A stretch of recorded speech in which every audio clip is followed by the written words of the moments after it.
the actual induction ceremony. I'd like to welcome everyone to the 9th and 10th annual induction ceremony for the Wareham High School Athletic Hall of Fame. My name is Peter Balzerini, for the 5 of you here that don't know me. The Hall of Fame got its start in 1989, inducting 6 athletes and 1 coach. After the initial induction ceremony, the Hall went into a hiatus for 24 years. And in 2013, Wareham High School Principal Scott Palladino, along with a very dedicated group of people, decided to revive the Hall of Fame and brought it back into existence. And it's been going on since that time, since 2013. First at Salerno's and now here at the little bit larger venue. Unfortunately, in 2020, went back into hiatus again because of COVID, so we were back, holding off for a little bit. But tonight we're here, and we're going to induct 2 groups, one for 2021 and one for 2022, as everybody knows. I've had the privilege to have taught in Wareham High School for 35 years, and during that time, I was a teacher, a coach, a fan, and a parent of Wareham High School athletes, my own 2 kids. I've attended countless games and had the personal connection with many of the inductees that we have before us tonight. And so it gives me really a great deal of pleasure to be standing up here tonight and being able to be part of this event. I really enjoy this because it's like, as we look around and we gathered before the festivities began, it was like a big reunion, and it's like that way every time we gather, and it's a different group every time, so even though there's a little carryover from one group to the next, every year is a little bit different, and it's always really, really exciting. Before we get started with the actual induction, we'd like to mention a few folks. We'd like to do this at the beginning because if we try to do it at the end, everybody's anxious to, by the time everybody gets through talking, is anxious to get out of here. So I'd like to thank, first of all, the committee members that put this on, the people that do the legwork. First of all, against High School Principal Scott Palladino, Mary Jane Driscoll, who's been involved since the revival of it. Some of the original people who are still on the committee but are unfortunately not with us here at the event tonight, but they send their best. I just spoke to Jim Brigioli before I came, and he wanted to make sure everybody knew he was thinking about everybody tonight. Richie Coyle, Joey Fernandez Jr., Lynn Spinola, and Judith and Arthur Sanders. I'd also like to mention that we lost one of the original members of the committee this past year. Jack Stinson, unfortunately, passed away. So, with that being said, now let's get down to business. Several of the recipients are not here tonight, unfortunately, but we'll definitely acknowledge their achievements and, have the awards and the plaques and so forth available for them at a later date. And the first inductee is a member of the class of 1967, Larry Lake. Unfortunately, Larry's not available tonight, but if you look in your program, you can see his accomplishments. Larry graduated in 1967, and what's interesting for me at a personal level was that he's one of the few people I've ever seen up here that I actually competed against in high school. Larry was a baseball, a football, a basketball player here in Wareham, and graduated in '67, and I was from a rival school down the street, and I graduated in '68, and I played against Larry in the baseball field, and he was a heck of an athlete, and as I'm sure a lot of you enjoyed also his fine cooking, as his family was the original owners of the Cool Cone, and Larry was an outstanding fish and chip man, so he had a lot of things. But Larry excelled in baseball, basketball, football. He also excelled in the classroom, and he was an all-scholastic, and after he attended Arkansas College on a baseball scholarship. And Larry's love for baseball continued, and he gave back to the community. His kids played ball here in Wareham. And he resides now on the West Coast, so he's not available tonight. But I think we all should remember him, and he's definitely a deserving member of the Hall of Fame. So with that being said, we'll give Larry a little round of applause. And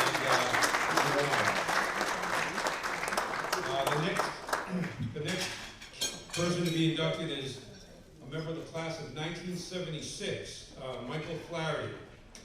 Now, Michael excelled in football and baseball, and again, I had a connection with Michael because I actually coached Michael in baseball when he was a sophomore. I was the JV baseball coach at the time, and I had the pleasure of coaching Michael. It wasn't always a pleasure when I had his Michael on the team. I had his two cousins, Tommy Mysteri and Ricky England. I know Ricky's here, which at times caused a bit of a conflict, a little sibling rivalry, even though they were cousins. Just, when it spilled out on the field a little bit. But he was a great athlete and a great guy, and he's here tonight. And to present him, or to present him, his son William Flaherty and Mr. Brett Jordan are going to say a few words.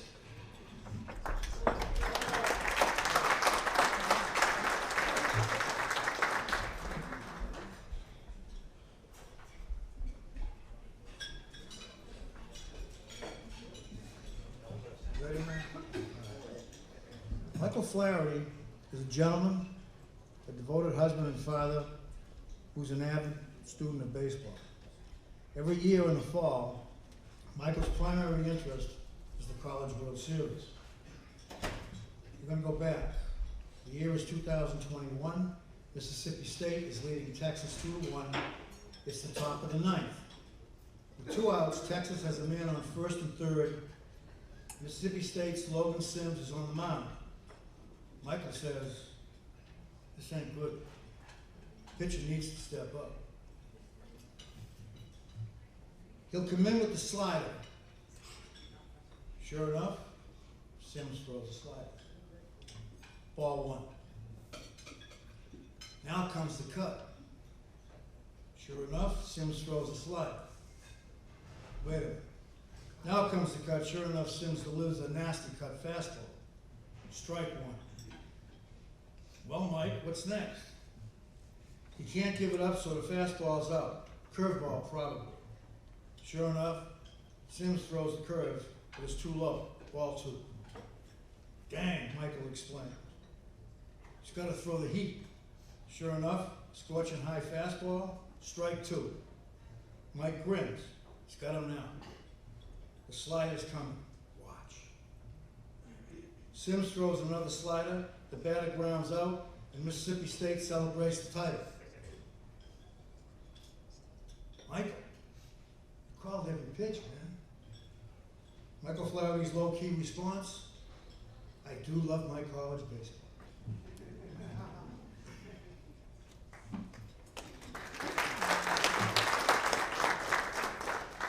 It is my pleasure to introduce my father, Wareham High School Hall of Fame inductee, Michael Flaherty.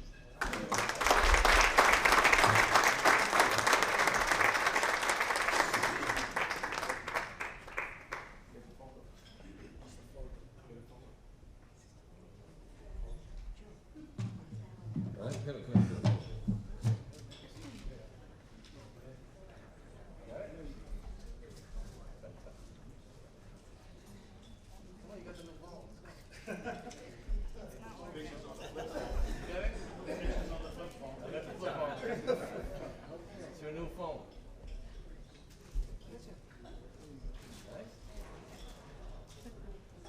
Thank you. All right. Thank you. All right. Well, thank you. Thank you. I appreciate it. Thank you. Cool. Thank you.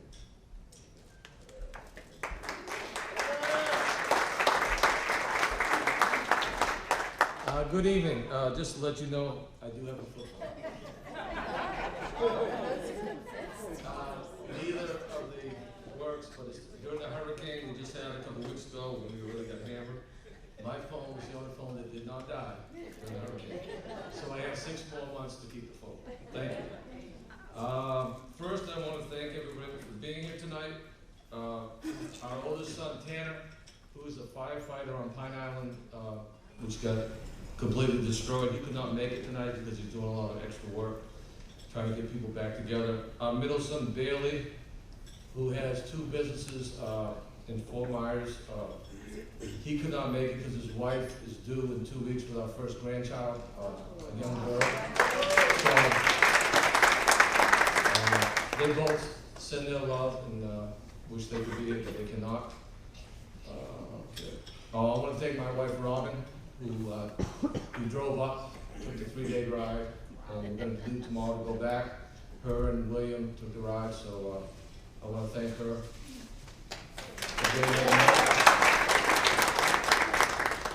Oh, my mom is in the Hall of Fame. So this is a picture of her cheerleading class that made the Hall of Fame. So we're both together in the Hall of Fame. Okay, the one other thing was, when I first got inducted to the Hall of Fame, I was getting all these phone calls from people that I knew, family, friends, and they said, well, this Michael Flaherty's getting inducted, class of '74 for football. I said, well, I didn't graduate in '74, I graduated in '76, and if it's for football, we got a problem. Hopefully it's for baseball, so it kept going, and finally Phil LaFave called and said, no, it's class of '76 for baseball. To tell a quick story, I was a tight end, in the defensive end, but I was a tight end, we were playing Fairhaven, and it was, I had never had a pass thrown to me. It was 4th down and 6, and Joey Bass says to me, Michael, we're going to throw you the ball. I said, what? You sure? No, we're going to throw you the ball. You go down, turn around 8 yards, and catch the ball. Well, I said, okay. So I went down 8 yards. The ball came right through my hands. The head coach, which I shouldn't mention his name, Kent Stevens, pulls me to the side and screamed and yelled at me, goes, you know, we could have kept the drive alive. So I said to Kent, excuse me, coach, but we're losing 46-0. Is it my fault that we're losing 46-0? Or go sit on the bench and think about it, which I did, which was okay. So I am not being inducted. And then I checked November 7th with the Courier, and it still said Mike Flaherty, '74 football. So it was not football, so it was baseball. But thank you. I have a picture of the people that I'm here tonight because of. My mom and dad. My dad, who taught for 38 years. And my mom, who waitressed for 40 years. I'm sure all of you had him and had her. And then the baseball team, class of '75.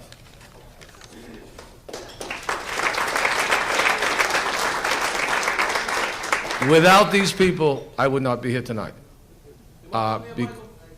Ricky England is in here, yes. Wayne Mendes, all those people, yes. Peter B. is in here, Mr. B. and everybody else. But I was trying to think, I only have 5 minutes, so I figured I'd get an extra minute for driving all the way up from Fort Myers. So I said to myself, how do I end this, my talk? So Ricky England, my cousin, who played with us, Legacy, was it Legacy Insurance? Please come up. Ricky England, please come up here.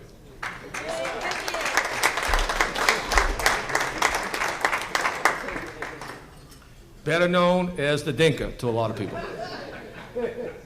Now, Ricky, when I was growing up, was a year ahead of me, but came back when we were in the... That was first grade. He came back, which was a blessing because we got the chance to graduate together. Always took care of me, was always there for me. When we grew up, I played baseball from from Little League all the way through college. But there were 2 plays that I will always remember. Back then, ESPN didn't have top 10. Now they do. If there was a top 10, this man right here would have been in the top 10 2 weeks in a row. We were, towards the end of the season, trying to get into the playoffs. We were playing a game at home. Ricky was up to bat with 2 strikes. Runner on second, Steve Montero. And we're all going, oh God, we're in trouble. Ricky hits the ball to the old stands, which they had since ripped down. It was all dirt. In with 2 outs, the 9th inning, a home run to win. Seventh inning. I'm sorry, to win the game. So that would have been the top 10. But the play that I always remember, because I played a lot of ball and saw a lot of good plays for our team and against our team, but the play that I'll never forget, which will definitely be the number one, was we're playing at Old Rochester. He's playing right field.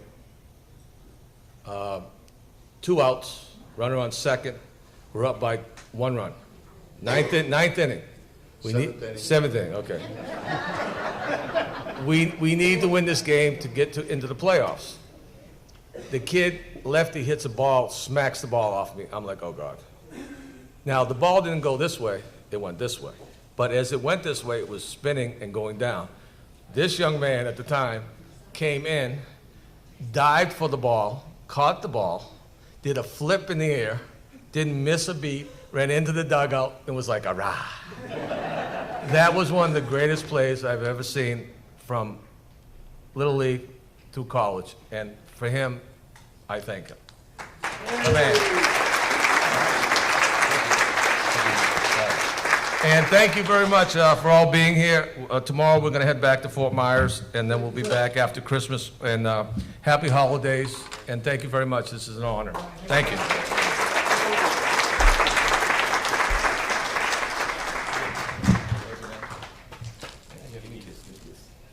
Here we go. Thank you. When you're with a Flaherty, you always get a kiss. So thank you, Michael. Yeah, we had a lot of good memories back. The JV memories weren't quite as exciting, but nonetheless, they were fun. Anyhow, moving along. Our next inductee is also a member of the class of 1976. Both these gentlemen, Michael and Wayne, graduated the same year, and as I mentioned, I was the class advisor to that class. So we really kind of formed a bond with all of the kids in that class, and it's carried on through for many, many years. Wayne was a tremendous athlete and a gentleman, and the entire time he was in school, always just always a good guy, and that's what you have to remember about Wayne, aside from his outstanding athletic performances. And to say a few words to introduce him is his son-in-law, and I hope I pronounced your name right, Steve Sororian. Yep, you got it. Did I? Yes, sir. All right. Pronouncing many names over many years. Make sure this thing's level right. All right. Speech out here.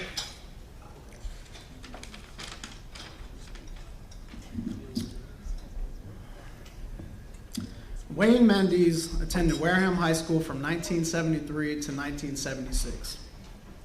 During that time, he excelled and lettered in several different sports, namely basketball, football, and baseball. As team captain of each, Wayne left it all on the field, the court, and the diamond every year that he played, achieving multiple wins and championships throughout his career. Wayne was even awarded the 1975 High School Football Spotlight of the Year Award, representing Wareham High School during his senior year. Wayne went on to marry his high school sweetheart and Wareham cheerleader, Lucy Mendes, during the same month as their senior graduation. Just a few short months after graduation, Wayne and Lucy began their family, having their first child, Shannon, in September of '76. Not long after that, Wayne enlisted in the United States Army. Together, he and his wife traveled the world, amassing almost 10 duty stations. Lucy and Wayne went on to have 2 more children, Keenan and Lucia, who are in attendance today. Wayne is also a war veteran, having served in Operation Desert Storm in the First Gulf War. He retired from the U.S. Army after serving 21 years and went on to become a correctional officer, from there serving another 20 years in his career. As I prepared for this speech, I decided to go back and look through old newspaper articles and yearbook pictures of Wayne's time at Wareham to try and get a grasp of the type of player he was and to see if the hype was real. And I can confirm it was.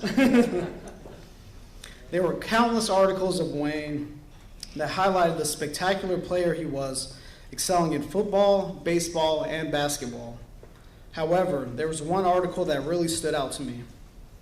The article was from November 6, 1975, and was titled, "Star Without a Headline."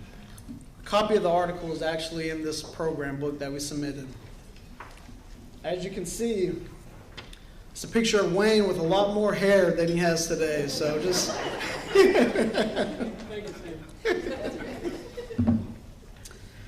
The article stood out to me because it didn't talk about his stats or touchdowns, but it spoke about something far more important, his character.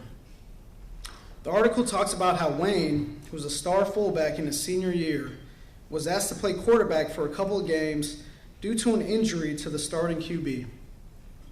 Knowing this would be a learning curve and potentially harm his personal statistics, he accepted anyway.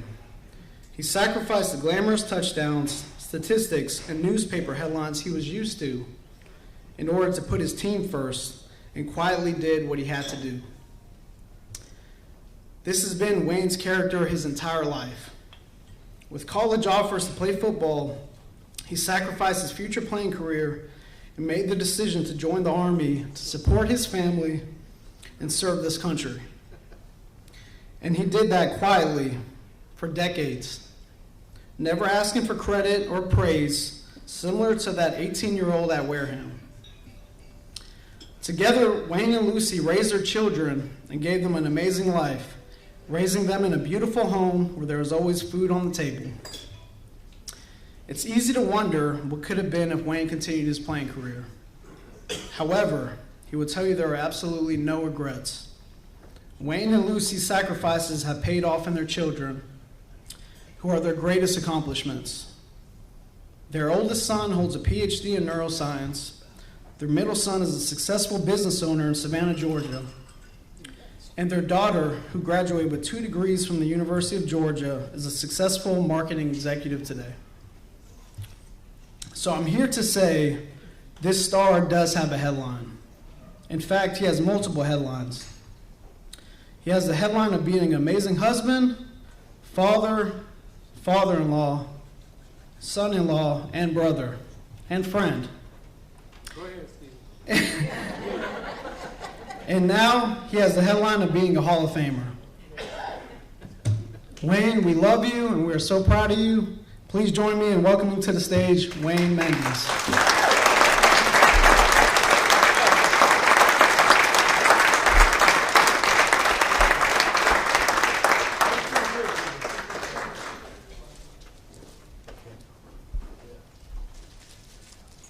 Wayne, on behalf of the Wareham High School Athletic Hall of Fame Committee, we'd like to present you with a plaque and a small gift and appreciation.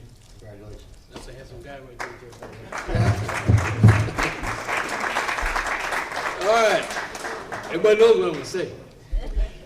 It's about time. I've been waiting 40 years for y'all to call me out.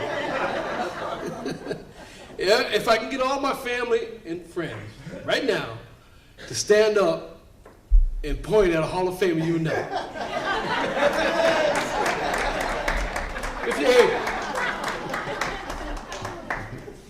When I started playing sports here, it was with the Little League in Wareham. It was Meadowbrook. Phil Strong was my coach.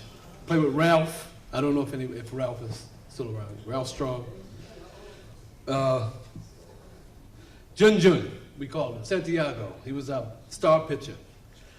Calvin Brito and Ralph. My last year playing Little League, we won a championship.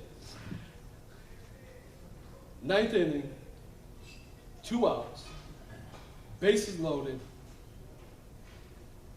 I was the catcher.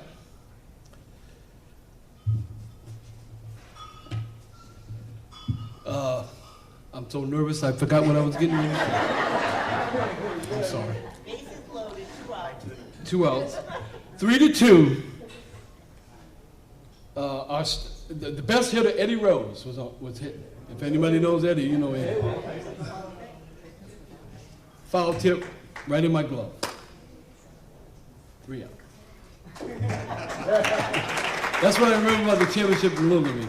From there, I went to the Wareham Tigers, midget football, with Mr. Christopolsky, Richard's dad, Dick England was there. John Deacons was there. And my dad, George Mendes Jr., who, by the way, should be in the Hall of Fame right now. And I played with Tommy Sudo, if you all remember Tommy. When Tommy played, the whole Wareham, it was filled. Standing room only. Another Hall of Famer. Joey Vaz Consolas. Jerry Barrows, who's here tonight, I saw him. Mingo Gomes, anybody remember Domingo? Tough guy. From there, I went on to the Pony League, and I played with Michael's brother, Billy. Muggsy Beaton, Johnny Beaton. Steve Gallis. Steve, you here? Yeah. Steve Gallis. And Eddie Rose. We won the championship there. From there, I went to, I played my first year of freshman football, and our coach was Mr. Caffarella. Anybody remember Mr. Caffarella? And Craig Sherman, just got there, was the coach. We went undefeated. I played 1 year of freshman football. Joe Vaz, Jerry was there. Mario, his cousin, was there. Mario Barrows. Good blocker. I remember Mario. Then I went on to varsity basketball. I was in the 8th grade when I played varsity basketball. I even played with Arthur Carey and Richard Silver. I don't know if anybody remembers them guys, but we went to Boston Garden and played with them. Phil Cardoza, Tommy Small, Joey Vaz, and my buddy, my best friend in the world, Ray Nixon. Anybody remember Raymond? Then I went on to varsity football, and I met two of the best coaches I ever run into, Phil LaFavor and Jim Lanigan. And let me tell you a little story about how tough Mr. Lanigan was. Mr. LaFavor, you remember that thing we went through, we used to run through with Smitty Blaster? You run through it, full gear, helmet on, everything. It hurt. You saw stars going through it. Mr. Lanigan was going to show us how to do it with nothing on. Got cut a slash across his forehead, ran to Toby Hospital, got stitches, and ran back to the practice field. I know you remember that. You remember that? That's a tough guy. And that's the year we played with Tommy and Michael's brother, Billy. Best punter I ever saw, Billy. Bubba Pina.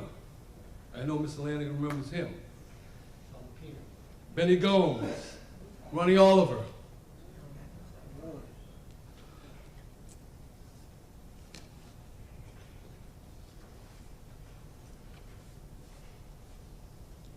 Then I went on to varsity football where I met Mr. Lanigan, varsity baseball, I'm sorry, Clem Spillane. And Mr. Belzerini, who's here tonight. He was the coach.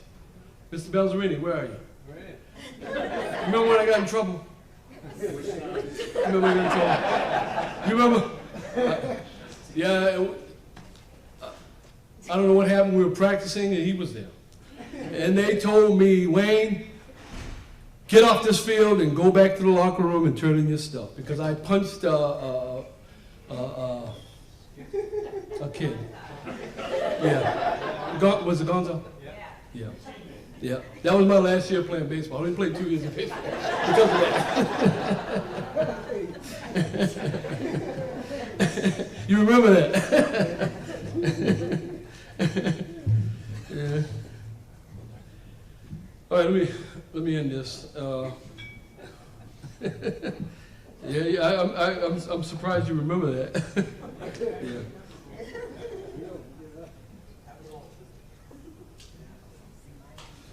As I've gotten older, I begin to think of my life in heartbeat.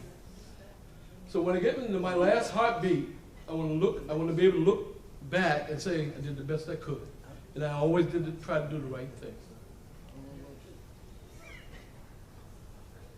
So be mindful of your heartbeats.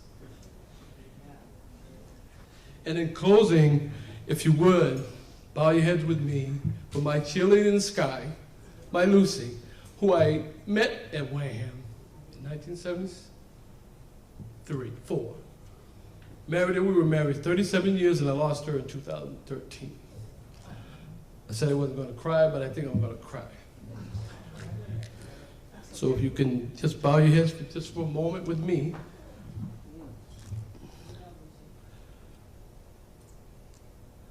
Thank you. And thank the committee and thank everybody else.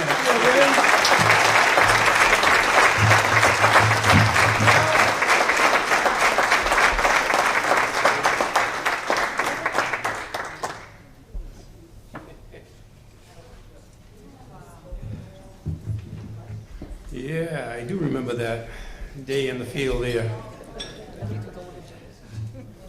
Our next inductee is a member of the class of 1982, Gary Montero. Unfortunately, Gary isn't able to make it here tonight. Do we have anybody that, you know, sometimes people come afterwards that want to say a few words, but I don't think so.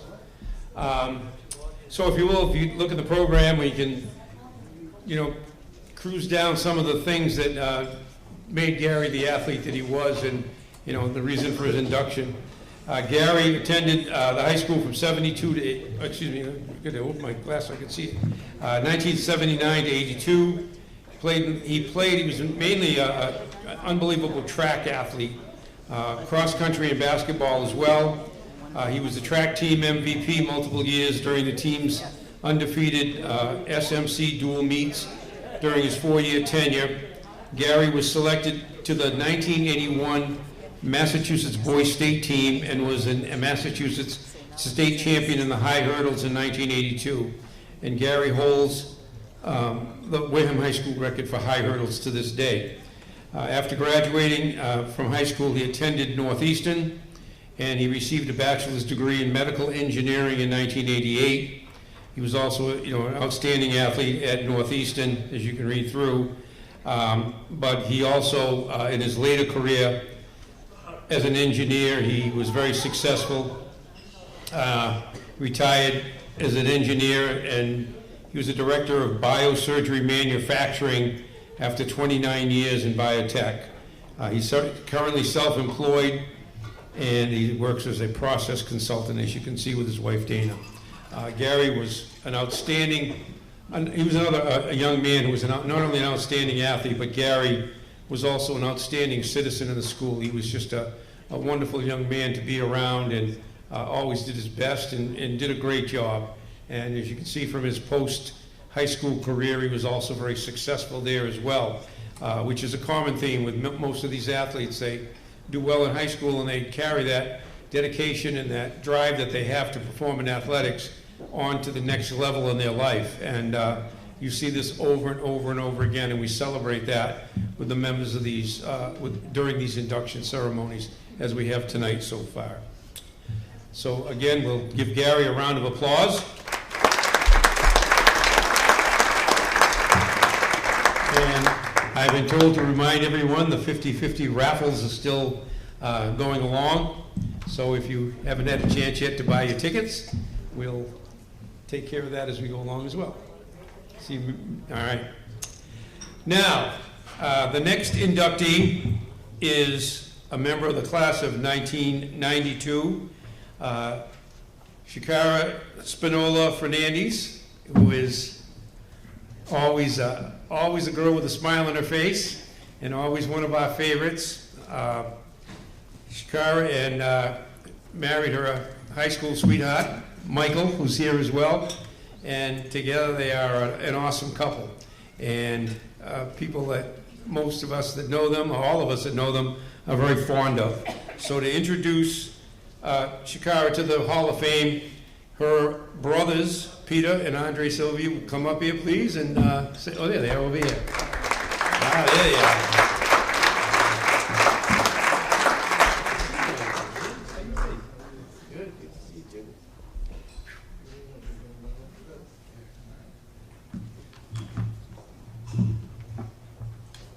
Where you going? I was also a teammate of Gary's, and I believe we still hold the state 4x100 record. Me, Jimmy Austin, Gary Montero and Greg Westgate.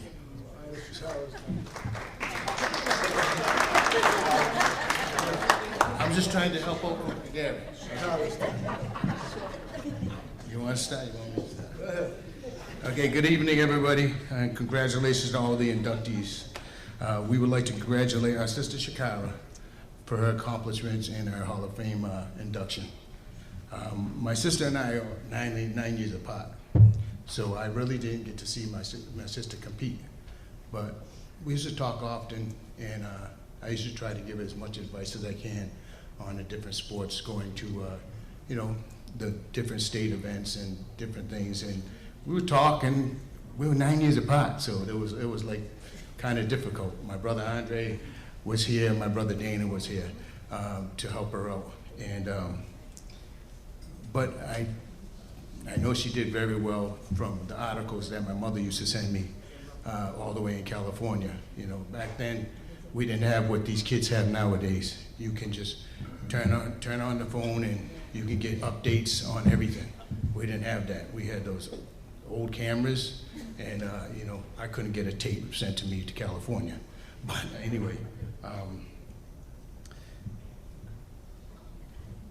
my mother was a very good person to be around, and she was a very good athlete, which she would never be in the Hall of Fame, but she probably was the reason why we're all good athletes. And I got into the Hall of Fame in 2018. My sister's in it now, and we come from a good stock of people. My cousin Stephen Cooper's in it. Cousin Pebble Statchis, she's going in it today. Trisha Gomes, and hopefully in the future, my brother Andre. And all I want to say is that, you know, we're very proud of my sister Shakira, and big things are coming. Big things are coming from her.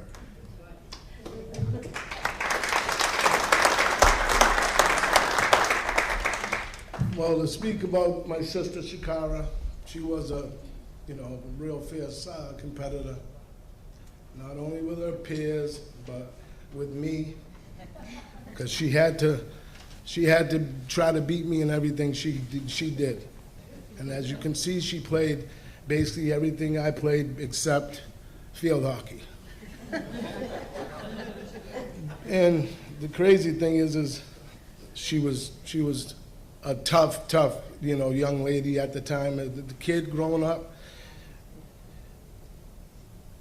I don't think I had too many kids that I grew up with, like boys, that would try to really play like as hard as she did with me, and I'm 5 years older than her. But like as you see, as I read this, these are all her accomplishments.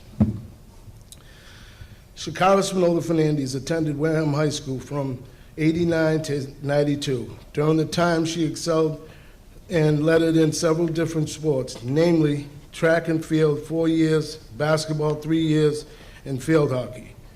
Excuse me. Shakira served as a team captain in both track basketball her junior year and senior year. Shakira also qualified and competed in the Junior Olympics in 1990, where she placed 7th in the country in triple jump. In track, Shakira also broke Wareham High School triple jump record as a freshman and continued to break her own record her junior year and senior year. Shakira still holds the triple jump record and broke the 100-meter record in '92. As a 3-year varsity starter in basketball, Shakira was named a Dave Cowens Award nominee in 1992, named as a Wareham High School Outstanding Female Athlete of the Year. She was also named as a Standard Time All-Star in track and basketball at her junior and senior year.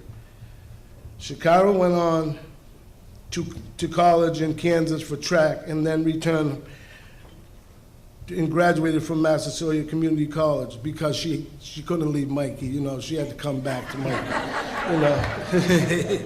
She was homesick. She had her boyfriend sick. But anyway, she came home, went to Massasoit College, an associate degree in radiology. She continues to work as a mammograph X-ray tech for the past 25 years. She married her high school sweetheart, Mikey Fernandez, and they are the proud parents of two special children, Noah, who is a senior currently playing basketball at UMass Amherst, and Logan, who is a college freshman majoring in education at Florida Atlantic University. Michael and Shakara currently reside in Rochester. Fun fact, Shakara, her husband Michael, and daughter Logan were all Dave Cowan's Achievement Award nominees, which is a prestigious award presented to the top senior male and female high school basketball player in the area.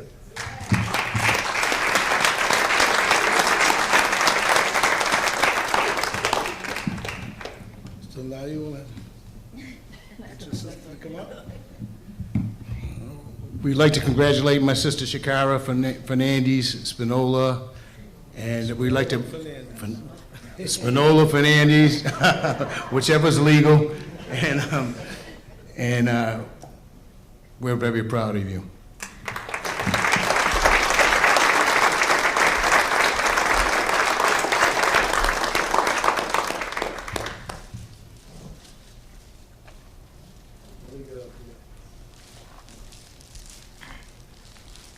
Shakara, on behalf of the Hall of Fame Committee, we'd like to present you with this plaque and a little gift. Congratulations. All right.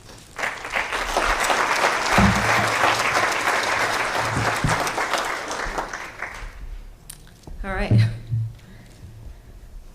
First, I'd like to thank the Hall of Fame Committee for thinking of me and your hard work and dedication on making sure the coaches and student athletes of Wareham High School are recognized for their outstanding achievements on and off the fields. I'd like to thank my brothers, Peter and Andre, for not only presenting me, but for being my mentors, role model, and always coaching me. I recently was going through a box of old stuff and came across a note from Andre. It says, it was just before my state championship. It said, "Kara, sorry I couldn't help you yesterday, but I hope you do good. I know you will. I hope you jump 37 or better. Remember, be determined and concentrate. Go all out. You have nothing to lose. Go for it and know that I love you."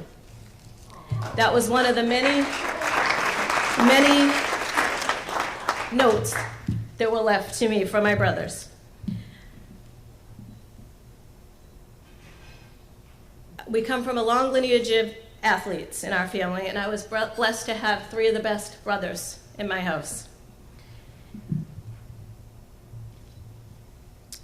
To my high school coaches, Bob Rojic and the late Ron Oliver, who always pushed me to excel, not only as an athlete, but as a student as well.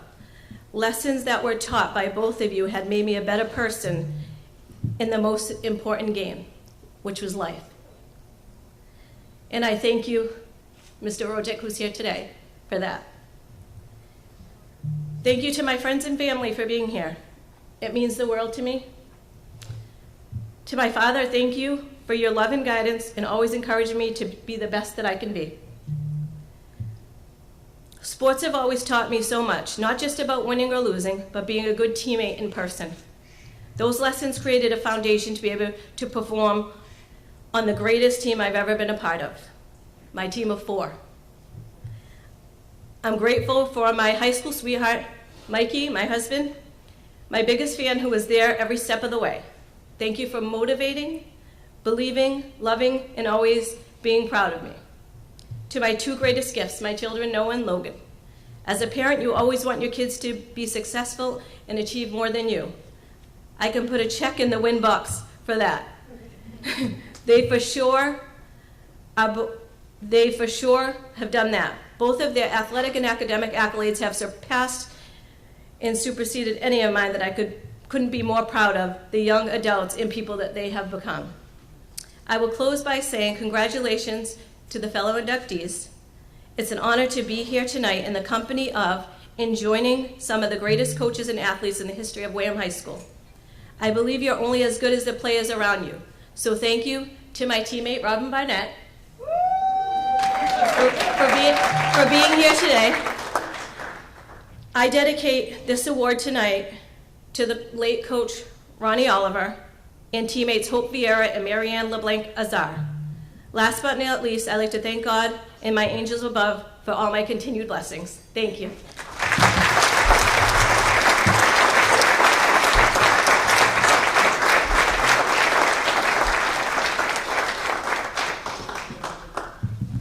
Thank you, Shakara. That was really, really well spoken. Thank you. Our final inductee for the class for the year 2021 is a coach. He's a coach that's already been mentioned several times by some of the athletes that have come up here. We started teaching at Wareham at the same time, the same year, along with many others. There was a large group of us, and we, for the most part, we stayed for a long period of time too, and achieved a great deal. And Phil LaFavor was started in Wareham in 1972 and stayed for 35 years, I believe. And during that period of time, he accomplished a great deal. And without further ado, we have a couple of gentlemen that have come up and say a few words to introduce him. Fellow coaches, Mr. Brett Jordan and Mr. Gilbert Dobie Franklin.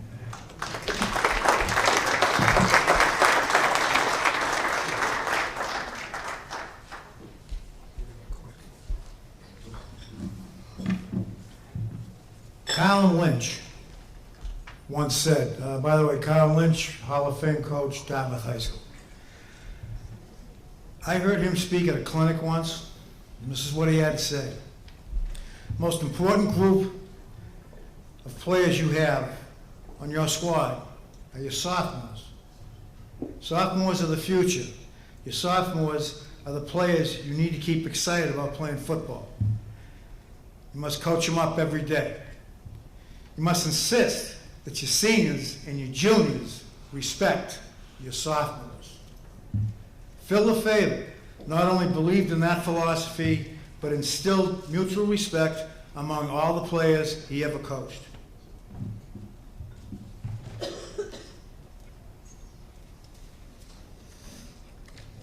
I'd first like to welcome everyone here tonight. As a former player, coach, and teacher at Wareham for 35 years, I was honored, and I am honored, to be presenting the newest member to the Wareham High School Athletic Hall of Fame, Mr. Philip LaFavor. Phil had an outstanding high school and college career. As you look through the bio, it is very impressive. Okay, just to gloss over it quickly, he was an all-star selection for Bristol County. He started all 4 years at Bridgewater State College. He was a all-conference center his junior and senior year, and you can meet many, many accomplishments he had athletically in his high school and college career in his bio. But what I'd like to talk about tonight is about the impact Phil had on Wareham High School over a 20-year period in athletics. Phil demonstrated dedication and commitment to the football program and its players, the track and field program, to all the student athletes where he served as a year-round athletic trainer. Phil started his teaching, as we know, and coaching in 1972 as a freshman football coach. From 74 to 83, he became the varsity offensive line coach, the special teams coach, the JV coach, and offensive coordinator. Phil was a student to the game and extremely knowledgeable. Significant position changes and positive changes were made during his tenure as an assistant coach. Wareham soon became one of the best teams in the conference. However, Phil's forte, and what I've experienced, was the offensive line. Being an outstanding lineman and a great teacher, he was the perfect fit. The bond he had coaching this group of young men was evident every day, emphasizing hard work, attention to detail, effort, and physicality. He often gave them enduring nicknames, and to this day I still hear them, and talked about the importance of the offensive line. These people was a special group, the offensive linemen. And for any football team to be successful, it really depends on the offensive line. To be a lineman, you are unique and Coach Lefevre recognized this, and he embraced it. During his 10 years as varsity assistant, the football team was very successful, winning multiple Division III titles and a trip to the Super Bowl. In 1984, Phil was appointed to head coach. Realizing the game was changing and a group of talented athletes were coming into the program, he began visiting clinics and talking to coaches and gathering information. Switching gears, he introduced to Wareham High School a new up-tempo offense. Some people called it run and shoot, with multiple formations, up-tempo pace, and a lot of passing. All right? As an assistant coach under Phil, and having worked with 6 different head coaches, I've never seen a coach with a complete and total grasp of offensive football. I mean, he had the unbelievable offensive mind. The following decade under Coach Lefevre, Wareham continued to have many exciting and successful seasons. But I will tell you this, Phil never forgot that football was more than X's and O's and wins and losses. He encouraged all of his players to work hard, to be quality and respectful people. Phil believed that the lessons you learn in football will stay with you all your life and the rest of your time. And with that, it was my pleasure to introduce Coach Phil Lefevre.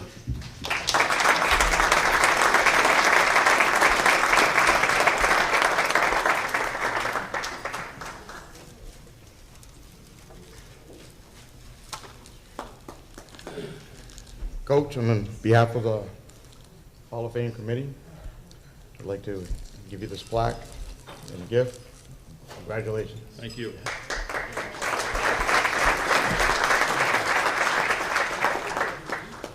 I will stay on script. I can't get emotional. Congratulations, Michael. I see you've been elevated to gentleman status. I'm still waiting. You know, Dobie, I was very fortunate to have someone like him step in. I was able to concentrate on offense because when I hired him, I said, you have the defense, 100%. I'm not calling timeouts. That's in your hands. To have someone capable like that, that you trust, I am blessed, and I thank you for all of that. First, I would like to offer my congratulations to all of tonight's inductees.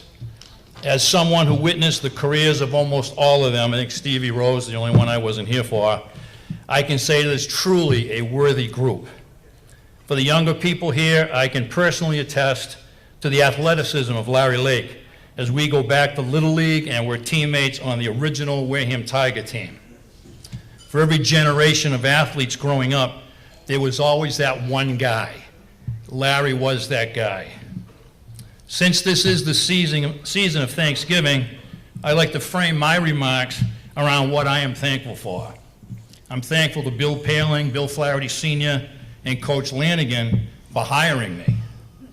I'm thankful for the many lessons Coach taught me about game preparation, work ethic, paying attention to detail, situational football, and that great coaching technique, the headbutt. I'm extremely proud to be part of the Jim Lanigan coaching tree. I'm thankful for the relationships I have developed with the coaching staffs I have served with. Too many names to mention, you know how I feel about you. You don't get much closer to people than when you coach together. And I have what I consider lifelong friendships with all of them. I'm truly blessed to have been able to coach the Bubbas, Ronnies, and Jerrys, the Scotts, Rawls, and Martys, Mullins, Shanes, Docks, and Messias, and countless others. I'm perhaps proudest of those players who, as freshmen, many said would never see the field, but worked hard, took the coaching, and were contributors by their senior year. Hopefully, we were able to make a difference in the lives of many young men. I'm very thankful to Coach Craig Sherman for giving me the opportunity when I was in administration to go and coach my son at Old Rochester. I'm probably most thankful for my wife, Cindy, for not listening to the older ladies in the business department telling her not to go out with me because, as they say in Wareham, he ain't right. I'm thankful for her putting up with the many late nights and bad moods after losing. In closing, thank you to the committee for bestowing on me this honor, which I will cherish forever. Thank you.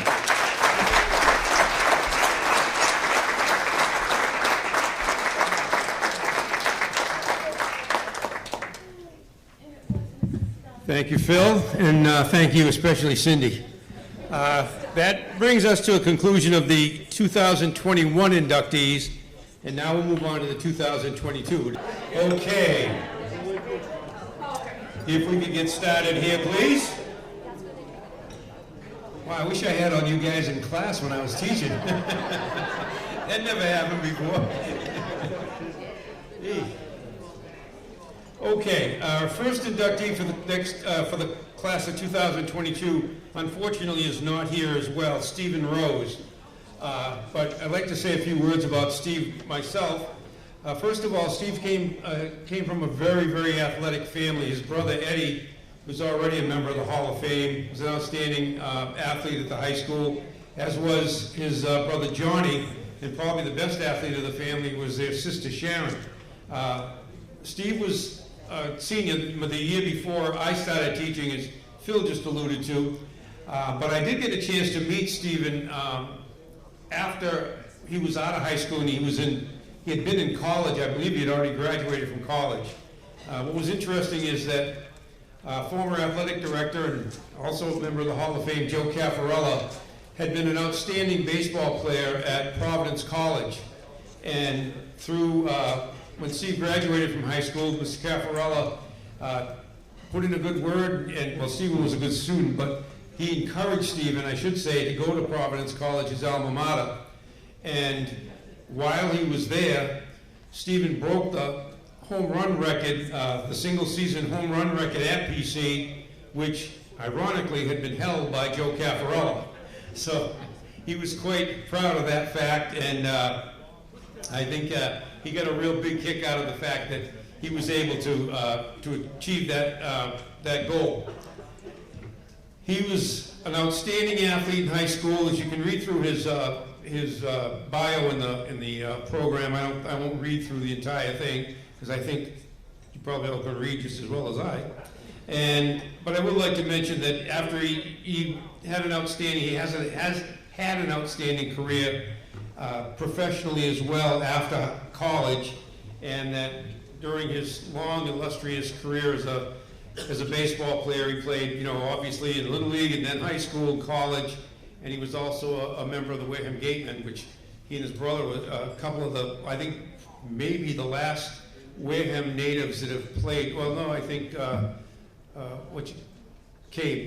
Chris Cave pitched for the Gatemen at one time too, but we have very few players from the high school or from our town that actually get to play for the Gatemen, and the Rose brothers both did. So without further ado, I think we can give Stephen a round of applause and acknowledge his achievements as a really fine athlete and as a fine person. Our next inductee is Carla Amato Johnson, who is a class of 1981. And to present Carla, I believe we have Dr. Susan Willekes, is a former colleague that I have not seen in many, many years, and we are so happy to see. Oh, Sue, it's great to see you. Excuse us. Excuse us.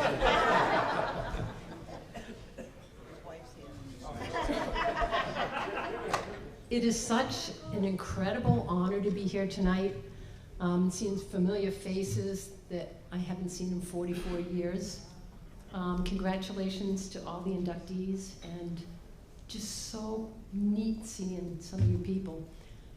So about a month ago, I'm a chiropractor, I have my own practice in Kingston, and about a month ago I get this phone call. I answer the phone, it's, "Hi, Miss Willekes. This is Carla Amato. I don't know if you remember me." I immediately flashed back 44 years ago. And their calm, gentle spirit, I remembered distinctively. It's like, "Carla, of course I remember you." She says, being inducted to the Athletic Hall of Fame. I was wondering if you could introduce me.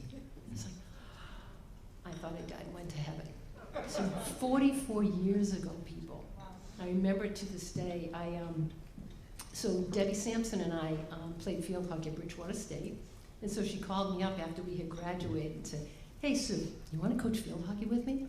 It's like, sure, where are we going? She goes, Wareham. It's like, where's Wareham? And I live in Pembroke, she's from East Bridgewater. So we show up, and I remember we walk into the locker room, it's like, oh, we just graduated, I'm 22 years old, didn't have a job, but I'm coaching field hockey.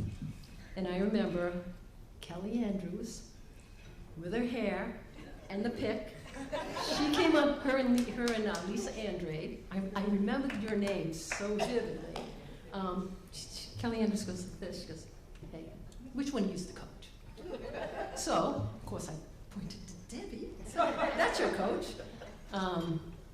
But I can't even express to you the honor and the place that you people have in my heart. So anyway, I just graduated college and coaching field hockey, and coming from Pembroke. Joe Caffarella made sure that I had a job. So he decided I could be special needs aide. So Tom O'Shaughnessy and I had the special needs kids when there was first inclusion. And then he made sure that I coached the JV basketball team with Gary Harding. Okay, we yelled and screamed in the gym against New Bedford every year and so forth. And then I wrote for the Wareham Courier. I wrote all the sports except for varsity boys football and boys baseball. So I wrote all the interviews with myself about how well my teams were doing. And then the varsity softball job came open and they awarded it to me. And the kids that are on that team, that some of them are here tonight, it was one thing about Wareham, the school pride, and if you're an athlete, you don't miss a beat. So anyway, I was very fortunate again to have these kids as my varsity softball team. And Carla was only a sophomore at the time. And looking back, she played first base. And those of you that know baseball and softball, you've got to have a real strong athlete at first base. Somebody with a sure glove and somebody with a lot of confidence. She played first base. And then I was going through all my articles and so forth.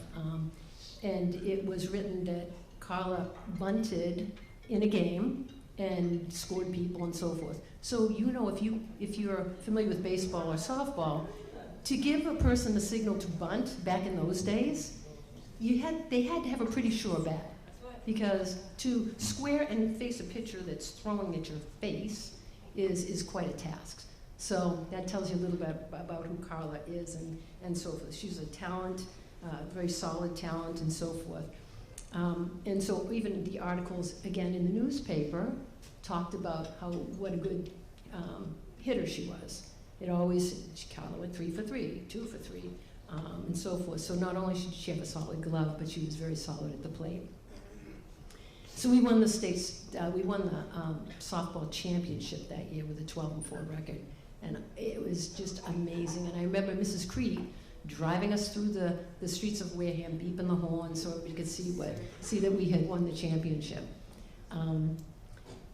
So we were 12-4, won the championship, played one game in the States, and unfortunately lost the second game. But what I remember most about Carla is her competitive nature on the field and on the court.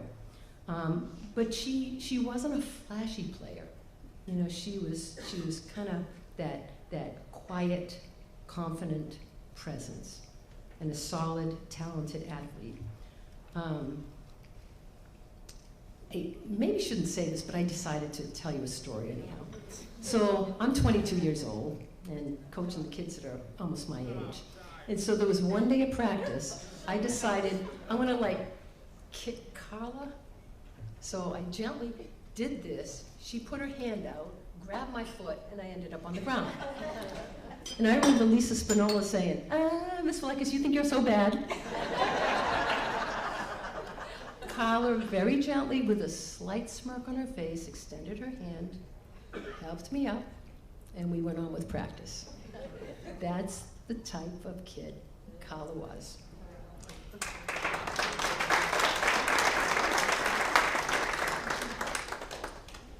B.J. Palmer, who is one of the founders of chiropractic, once said, "You will never know how far-reaching something you may think, say, or do today will affect millions tomorrow." Carla Amato Johnson, you affected me so deeply 44 years ago, and have always held a special place in my heart. And by your induction tonight, you can see how you've affected many other people. It gives me so much pleasure tonight to introduce to you the newest member of the Wareham Hall of Fame, Carla Amato Johnson.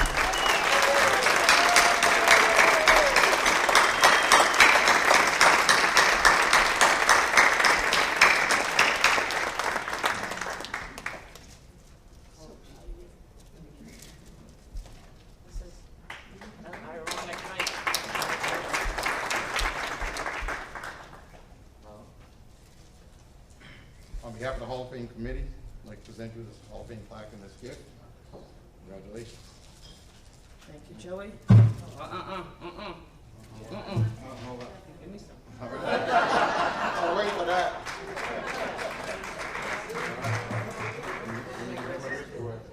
Not kidding. You guys went to the junior prom together, remember that? We did, and he almost hurt me. In a way. Get you a speech. That didn't sound right.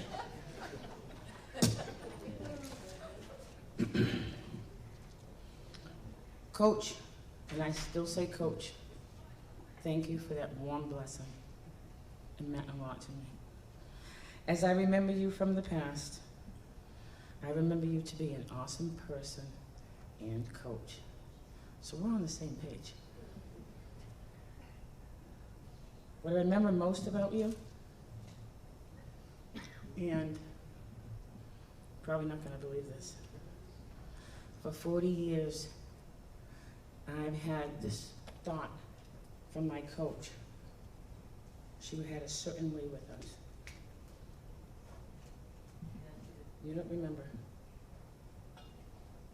You had a certain look of sincerity in your eyes every time you spoke with your teammates. And I remember that. And I held on to that for 40 years.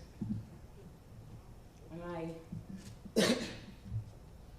after I looked her up on Facebook, I hadn't seen her for a long time. So I'm gonna look up Coach Olekas. I went on Facebook. When her picture came up, I saw that same look. I did. I said, I'm calling her up. And guess what? She answered on the first call. I said, Coach? She said, oh, shoot.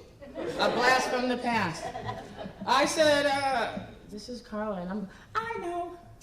And I asked her to come and represent me tonight, and without hesitation, she did.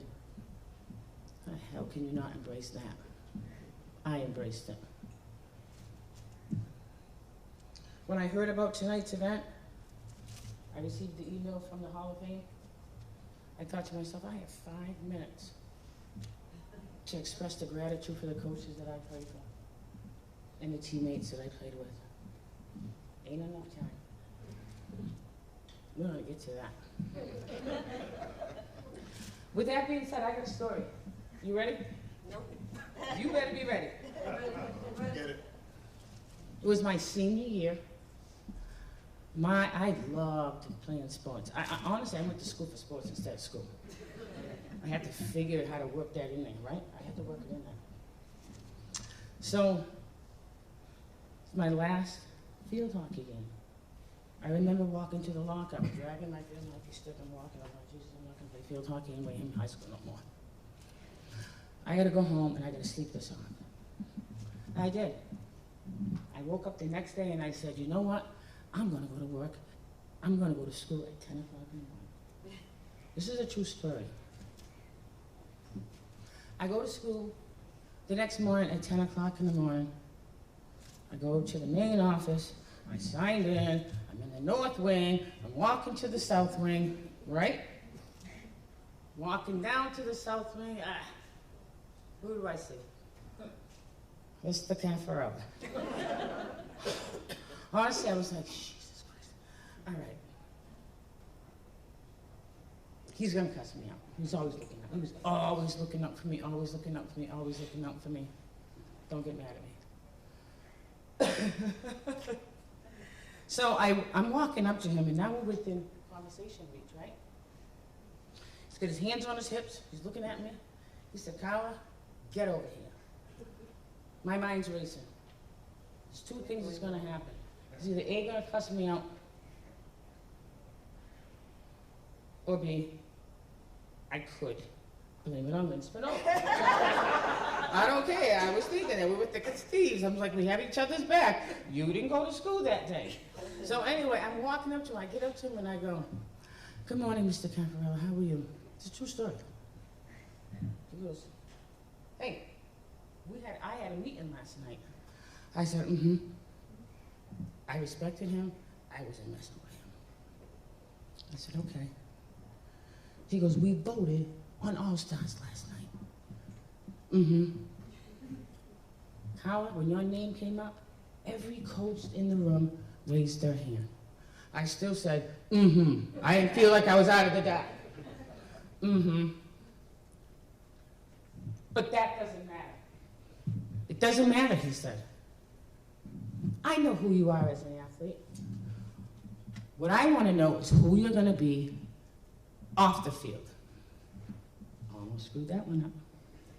Almost screwed it up. Honest to God, remember the blue shorts you guys used to wear? Mr. Franklin, come on.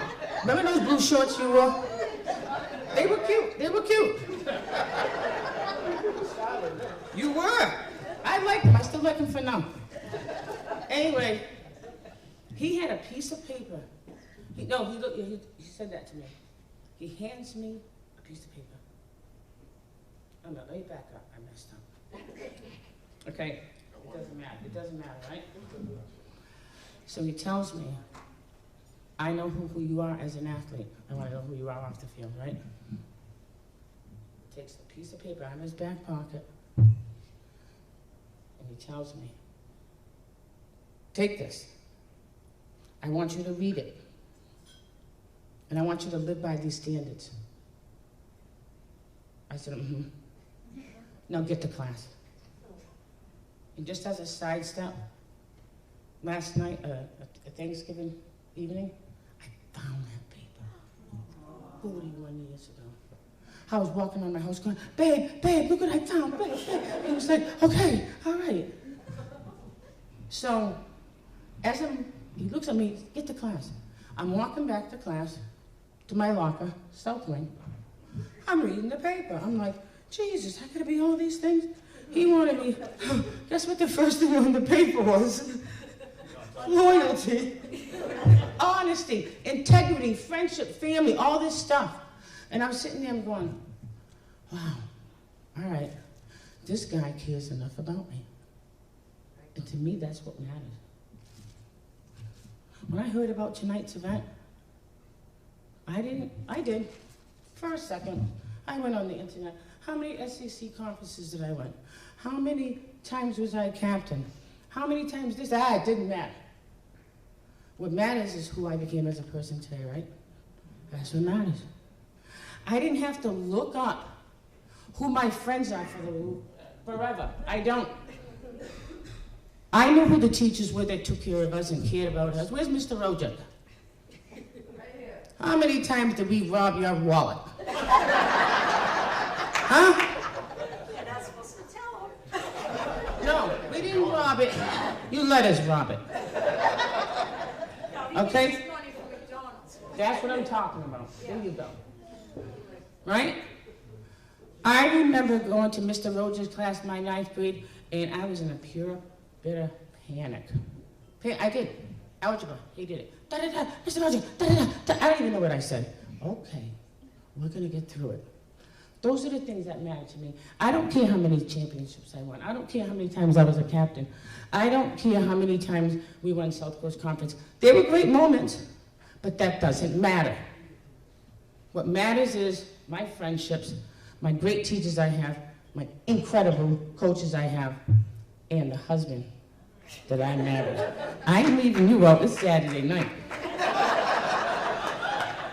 So thank you for recognizing me as a student athlete. Thank you for my family coming out and taking time for us. And I want to thank everybody that has been a coach in my life, a teacher, that helped me become the person that I am tonight. How you doing, Pam? Before I say goodnight, we are always blue and white.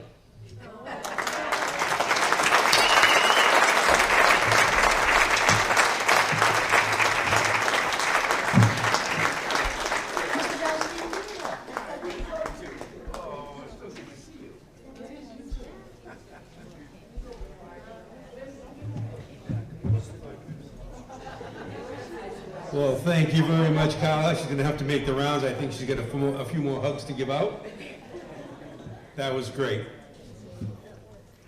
Okay, our next inductee is a member of the class of 1982, who is already a member of the Hall of Fame as a team, as part of the team that she was on, and now she's being inducted as an individual. Some of you probably won't recognize her if I say just her name, but Alicia Thatcher, that's also known as Pebbles, which most people know her as. She's obviously an outstanding high school athlete. She led an unbelievable team. I saw Ada here along with Ada Sylvia was here somewhere, and hi Ada. And another teammate of theirs, Rita Roach, was a prime member of that team as well, who's already been inducted. So, without further ado, to present Pebbles will be her high school coach, Mr. Robert Rogek. And I suggest you watch your wallet as you walk by.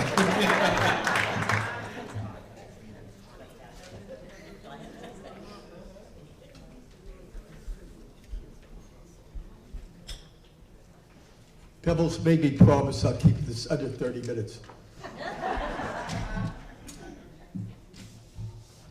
It's an honor and a pleasure for me to be here tonight to introduce Alicia Pebbles Thatcher for her induction into the Hall of Fame. If you read her profile, you understand the impact she had on Wareham athletics. She excelled in basketball, volleyball, track, while garnering many all-stars honors in all three sports. And she even found time to be the drum major for the marching band in her junior, senior years. In particular, I'll tell you a little about her basketball and basketball and track, since I coached her in those sports. I first officially met Pebbles in the spring of '78. I was coaching the girls' spring track team when this lanky 8th grader came on board. And for the next 5 years, she was an all-star, making the, just dominating the track. She excelled in the high jump, where she currently still has the record at 5 feet 6 inches.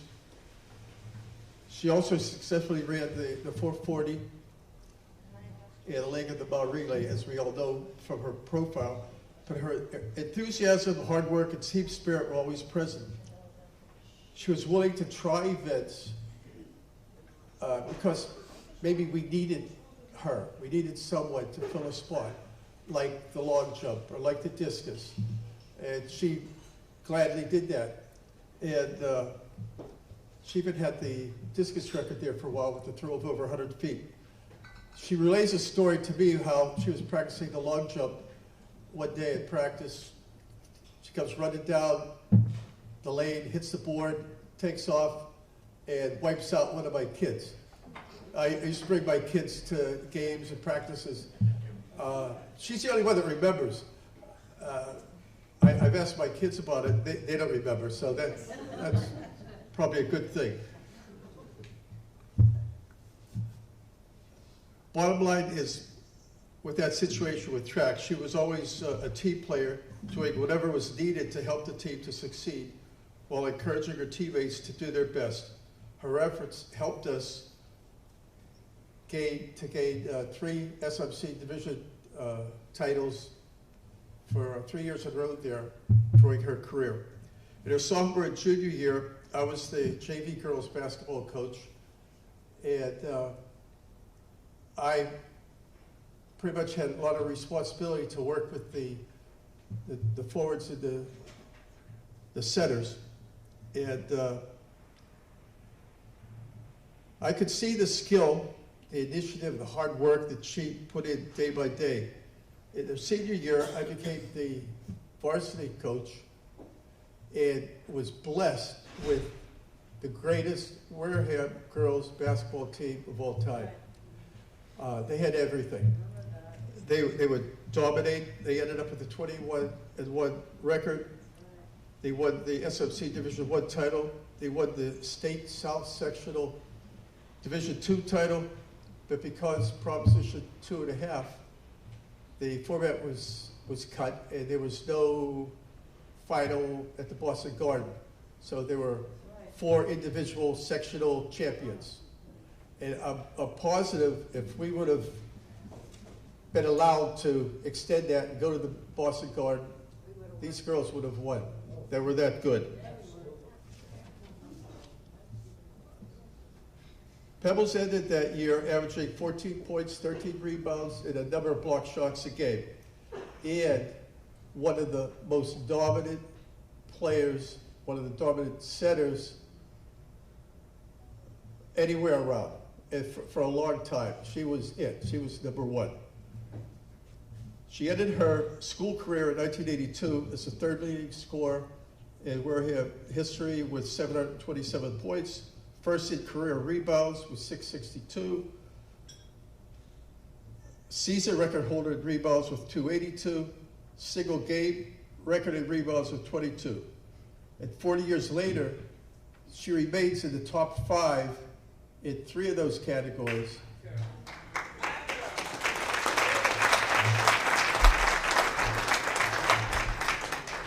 And she remains in the top 10 in the 4th category, which was total number of points, career points.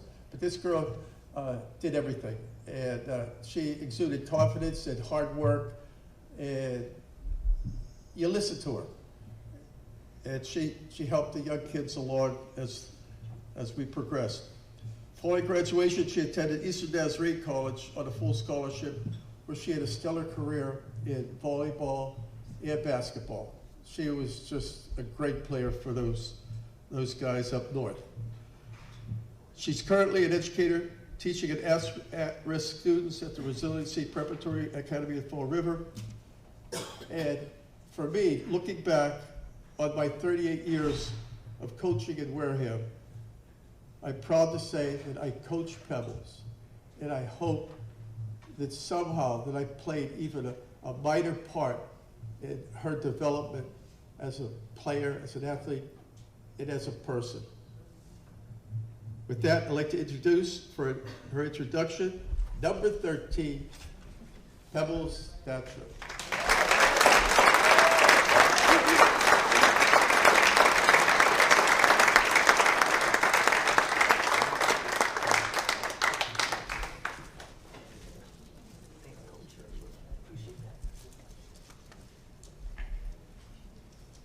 Pebbles, on behalf of the Hall of Fame Committee, I'd like to present you with this plaque and this gift. Congratulations. Thanks, Hoss.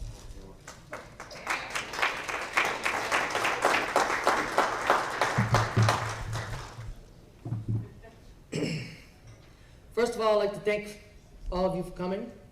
This is truly an honor for me. I'd like to thank my mother and my father, who is no longer with us, but that's where it all began. I would really love to thank one of the people who paved the way for me, my sister Terry. I sort of followed in her footsteps every place She played volleyball, so did I. She played basketball, I did too. She ran track, and she was the drum major of the band.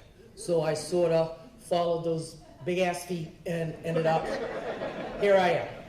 Without her, there probably would be no me, because she used to slap the crap out of me when she was captain of the track team, and that is how I learned how to do the high jump, and here I am.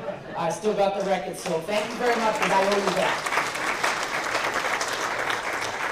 I had some phenomenal coaches, but I want to start off with the phenomenal teachers that I had, because they made me who I am as a student athlete, and fortunately for me, my math teacher was also my basketball and my track coach.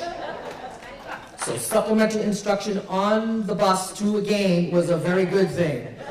Because if I didn't have anything higher than a C, then I didn't have a uniform. So I have to thank Mr. Rojic for that. But I also want to let you know how important this man has been in my life as a coach. Right? As a a basketball coach and as a track coach. My sister and I sometimes talk about him as being one of the characters from the Hidden Figures, because he had all the numbers and all the stuff that he would sit us down and say, you need to get this, and you need to do this, and you have to win this in track, and you're going to do the long jump today, and you better get third, because we need that 1 point. And all those things that he used to do for us, I can't tell you how much and how important that was for me as a student, as an athlete, and now as a person and a parent and a teacher. So thank you very much, Mr. Rojic, for that. There are some other people in here that I really need to thank, and that would be Lisa Spinola, Myrna Amato, Ada Sylvia. Am I forgetting anybody? Well, Carla, she came before me, but these are my teammates that were on the Hall of Fame championship basketball team. So, Lisa, you can stand up. Myrna, you can stand up. Ada's over there. I hope I'm not forgetting anybody else that is here, but those are my teammates. I want to say congratulations to my cousin Shakara. That's a good kid right there. I truly am honored for all of this, and I am and always will be a Wareham Viking. I hope that those of you that bleed blue like me will continue to support the athletic programs and any kind of educational programs like the arts and all those things like that, because those things are extremely important because they shape and mold young people to be good people in general. So thank you very much. I really appreciate the honor, and go Vikings.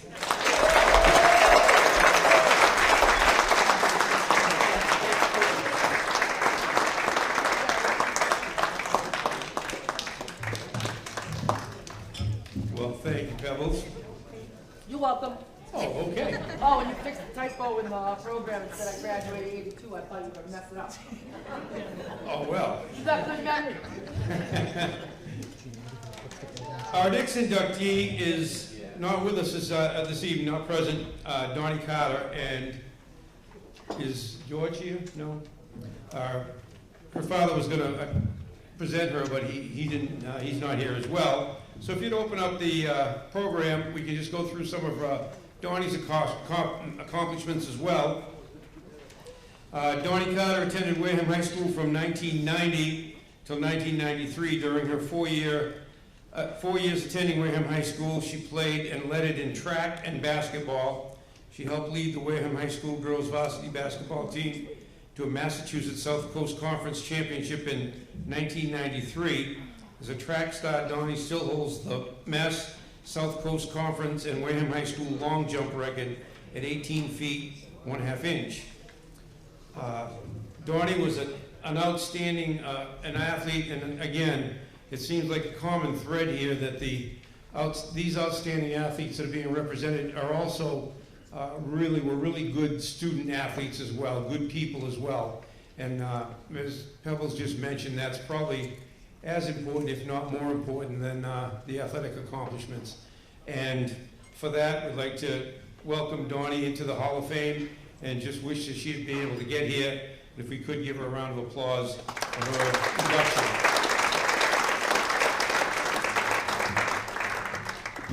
The next athlete, Janine Enos Goulart, graduated in 2004. She's an athlete who I hold dear to me as well, in that I had coached in my early years, and I started, when I had my children, I stopped coaching. I had coached baseball and ice hockey. And I had taken a long time in between, and toward the end of my career, I was approached by the varsity softball coach, Cindy Sylvia, who was in need of someone to take over the JV team. She said, you know, you coach baseball, so you probably can coach softball. I said, yeah, probably. I use the ball and a bat. And there were 4 bases, and pretty basic, the same thing. The one thing I didn't totally understand when I took over the job was that coaching boys in ice hockey versus girls in softball are not quite the same thing. There's a little difference in terms of methodology and, I don't know, the way you handle situations that I learned very quickly. You know, there were a few tears shed and a few people saying, don't do that, don't yell as much, and so forth, but I learned quickly. Well, during my stint as the assistant softball coach, I had a chance to be on the staff when Janine was pitching for the Wareham Vikings, and her aunt is going to come up in a few minutes and present her, although she's not here today. She lives in Florida and she couldn't make it up this weekend. I would just say, from my own personal observation, being able to watch Janine on a day-to-day basis, the girl was unbelievable. She was a real exceptional softball player. She was a pitcher, and she dominated this area, the South Coast area, during her 4 years in high school. She was absolutely fabulous, and she was actually well known throughout the state because she was that good. So to go over her accomplishments and to say a few words, if her aunt would come up here, Anne Marie Pickett, it would be nice to say a few words about Janine.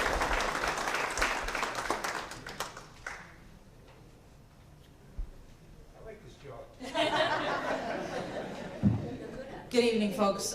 For those of you that don't know me, Anne-Marie Enos Pickett. Janine was my niece and my godchild. Few things that you don't know, well, maybe some of you don't know, is her dad, Cindy Sylvia, was her head coach, but her dad was her assistant coach. And one thing that her dad taught her was, if you remember the movie For the Love of the Game, he used to tell her all the time, clear the mechanism. And she still does that till this day with her chaotic life of her mom. And she's talked about that the other day with me when I was down there. I go back and forth quite a bit. My brother Manny is down there, so she followed her dad down there as well. They have a special bond. He wanted her to fly out tonight. She's like, Dad, my baby's only 7 months old. I'm not leaving her with her dad. So, so then he was going to fly out. And my sister-in-law said, no. Joy's like, no. Anne-Marie's there. She can do it. Thanks, guys. She got me the speech last night so that I could read it to you guys, but I just want to say a couple things before I read her speech, is that it was an enjoyable part of my life watching her out here in the field. Nana, we used to go and we watched every game. And if Janine was starting to get into her own head, my mother would yell out, Janine, buckle down, Janine, buckle down. And she did. And she could hear Nana all the time. And one time she got into her own head and she looked over at Coach and she called time. And she looked over at Sylvie and she said, so Sylvie comes out, she goes, Sylvie's like, what's the matter, Janine? She goes, can you tell my dad to stop looking at me? So tell him just turn around, stop looking at me. So anyway, she did full circle. She came back after graduation from, if you look at her accolades, she was amazing, as Peter said. She was unbelievable in this state. She was Lady Vikings pitcher. Led them to the South Coast Conference for 2003 and 2004 championship. She was South Coast Conference All-Star for 4 years. All-Scholastic twice by the Boston Globe, Boston Herald, 2 times by the Standard Times, so 2003 and 4. 1 time Brockton Enterprise Player of the Year. During her career at Wareham, she notched 685 career strikeouts and a 0.14 ERA as a senior. And she went on to Bryant University, where she graduated in 2008. She was a pitcher there for them for 4 years. She was MVP of the Northeast 10 Conference Tournament for 2 consecutive seasons, a 3-time Northeast 10 All-Conference All-Star, 2008 NCAA Division II Pitcher of the Year. She had a career ERA of 1.82 in college, and in 561 innings pitched, while setting Bryant records for career wins, 55, and career strikeouts of 439. She went on to come back to Wareham High as a teacher and as a softball coach. And so she did full circle here. She's very proud to be a part of the Wareham High School, and she learned a lot from her teachers. And I want to read for you tonight what she sent for me to read. Thank you to the Wareham High School Athletic Hall of Fame Committee for this great recognition. I am so proud and honored to be inducted into the Wareham High School Hall of Fame and to be among the likes of so many great Wareham athletes. Thank you to all of the teachers, coaches, staff, and administrators that have made Wareham High School a place that still makes me smile and proud to have been a part of. My coaches, most notably the late Lance Howlett, my very first softball and pitching coach, and someone I credit a lot of my success in the sport to. And to Cindy Sylvia, my high school coach as well. Both were instrumental in not only teaching me about the game, but also about the importance of teamwork. Thank you for your support throughout the years. I would also like to thank all my teammates. Without each other, our successes would not have been achievable. The relationships that we built on and off the field are cherished to this day. Lastly, and most importantly, I want to thank my family for being my biggest supporters. My parents instilled hard work, discipline, and confidence in me from a young age. Their continued sacrifices and support have always been at the center of my accomplishments in sports and life. My parents drove and flew thousands of miles. They watched and coached me on so many fields, traveling across the country, providing me with the opportunity to chase my dreams and play the game I loved. They always made time to attend every single game, and did then, and it does now, mean everything to me. I do not take that for granted and look forward to providing the same to my children someday. My high school experience would have been so different if I was not fortunate enough to see and hear my parents in the stands at every game of my career. In closing, I want to extend my sincere gratitude to all that made my time at Wareham High School one of the most rewarding and exceptional chapters of my life. Thank you.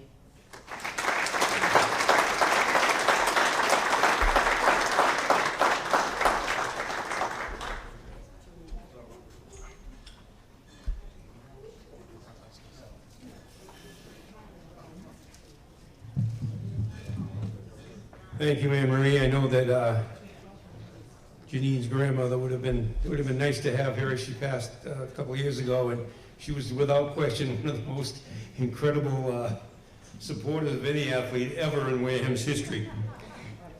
The final inductee tonight is one I think we've been waiting for. When I first started teaching in Wareham in 1972, we had quite a group of people who led the athletic programs. First of all, we had Joe Caffarello as the AD, Hall of Fame. We had Jim Brigioli as the head basketball coach at the time, Hall of Fame. We had Clem Spillane Jr. as the baseball coach, Hall of Fame. Now, we get to the football coach in 1972. He was a gentleman that, when I came in with Phil LeFavor and Brett Jordan and many others that were new to the school, he was the leader of the football team, but he was also like the leader of all the coaches. And he just had such a big personality. I never coached football, but I did coach baseball, and I considered Jim Lanigan just to be a guy who made a tremendous impression on everybody, whether they coached under him or not. And to this day, I feel a very close kindred to Jim, even though he was only there for the first 2 years of our coaching experience and our teaching experience. But he stayed with us in spirit for the entire time, and he still is today. So to introduce Mr. Lanigan, one of his former athletes who he asked to present him, is going to step forward here. We're going to strap on our seatbelts and welcome Mr. Billy Flaherty, if you come up here.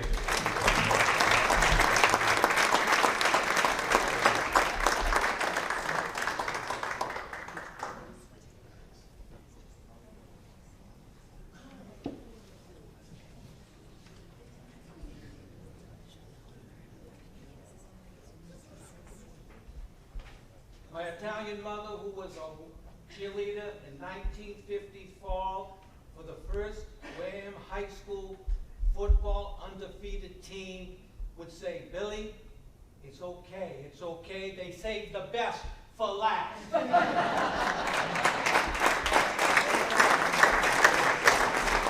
We're going to bring some excitement and chill into this room. You know why? 'Cause as you look around, what do you see here? You see Wareham.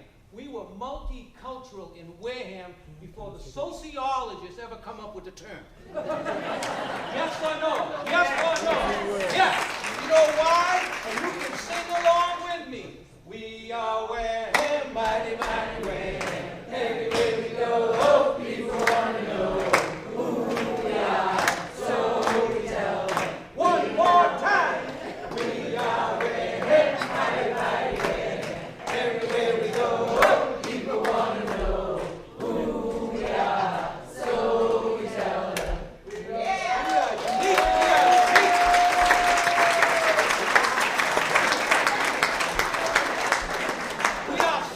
We are special people. You can feel it inside of you. You know it. You feel it. The Wareham child lived and died for sport. It kept us out of trouble, and we came across tremendous teachers and educators when we went to the fields, the basketball courts. And you know something? And you had to get the grades. You had to get the grades. And if you couldn't make practice, you told the coach, I got to get tutored. Don't be shameful. Get the grades so you can go out and play in front of that crowd. It's all about that crowd. So, who is Coach Lanigan, as we would refer to him on the athletic fields? Who is Mr. Lanigan that we refer to him when we are in the academic settings of the classroom, hallways, and corridors? He's us. He is us. He was here for 3 years, but he became Wareham. And what did he bring to Wareham? He brought enthusiasm, passion, a love for the kids that he worked with. Yes, he did. Yes, he did. Yes, he did. You can feel it in me. You can feel it in me. It's a chill in my spine still. Mr. Lanigan was born in New Bedford. That's Wareham. New Bedford. At St. Luke's Hospital. It's all about parenting or lack of it. We are here because of parenting. His mother worked in the Fairhaven Town Hall. His father was a selectman in the Fairhaven Town Hall and also did radio in WNBH out of New Bedford. Coach Lanigan, Mr. Lanigan, attended all parochial schools, from elementary, middle, to high school, graduating in 1954 from Coyle Cassidy. This is a religious man. And let me tell you, we all stumble at times in our life. So you got two choices, as he would say to us when we were on the gridiron. You get knocked down, you're going to stay there, whine and complain? No. You're going to get back up, get back into that huddle for the next play. Yeah. In our life, we come across tragedies. So what are you going to do? You're going to stay down on the ground, or you're going to get back up and get back in the huddle. That's what the coach taught us. He brought the passion. So you wanted to do whatever he wanted you to do, and you would do it even better. He had a walk that was intimidating like John Wayne. This is a big man. He's scared. As we say in Wareham, we was scared. We were. So, John Deacus, who was instrumental on bringing Coach Lanigan, Mr. Lanigan, from Coyle Cassidy to Wareham. And rumor has it, but you didn't hear it from me, there might have been an endless supply of Deacus cranberries. So that Mrs. Lanigan could feed the family of 7. There were 7 Lanigans. There were 7 Flahertys. And you know and I know that Mrs. Lanigan, she was making cranberry bread, cranberry muffins. Because the big families of yesteryear, what was the filler? Bread. Bread. That's what it was. He brought the triple option to Wareham, which was brand new in the 1970s. Historically, the quarterback, and I played quarterback for the Wareham Tigers and Mr. K, and the quarterback gets all the cheerleaders, gets all the cheerleaders. Does 2 things, hands the ball off or throws the ball. But with the triple option, hand the ball off, throw the ball, or tuck it and run. So now the defense had to come up with a new game plan. How do we stop that triple option? He also brought in a universal gym set that was put into the corrective room of the old high school so that we would go in there and condition ourselves to build muscle to protect the skeletal system of the body. Because you know and I know, if you've played this sport or any contact sport, when a collision happens, you've got to be conditioned to take on that blow. And he would say to us, you got 2 choices in life. You either deliver the blow or you take the blow. And we don't want to take the blow. We want to deliver it and then just look down and say, I got you. What really brought the community together, the multicultural community of Wareham, which is a beautiful thing. It's a beautiful thing. We go to the south wing of the high school on a Sunday night with our pillow and a blanket. There are 6 rooms, and they all have about 15 cots. We had a camp, and we slept overnight in the south wing corridors where the 7th and 8th grade originally was back in the day. We had a TV, we had antenna with some tinfoil on it, you know, Mr. Ed, what else we watch? Leave It to Beaver, all good stuff, all good stuff. And then the community and the parents, they would feed us. So you get up Monday morning, you go down for breakfast in the cafeteria, and they had cereal, they had bananas, they had fruit. Then you go out to practice. Then you come in and shower. Nothing like that Wareham shower. Nice and hot, a lot of pressure. And for lunch, we'd have sandwiches, we'd have pizza, and then we go back out to practice again. And then the 3rd time, we had the supper. And the supper was the best because the supper brought the culture into Wareham. We had lasagna, we had spaghetti, and we had the jazz. Huh? You knew it? Well, you know what we say in Wareham? It's not jazz, it's Jack-a-see time. And that's all Mr. Lanigan still talks to me about when we go out and go, we're going to go to the Ying Dynasty to have some Chinese food. He says, think a jag? Well, I don't know, we can ask.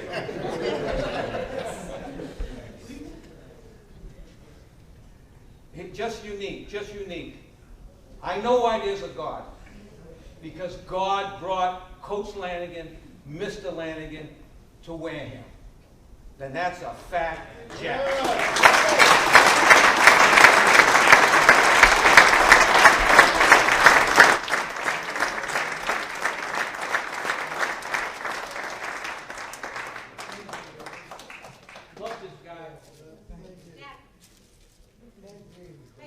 Lanigans, please stand up. How many are you? Yes, Lanigans, please all stand up.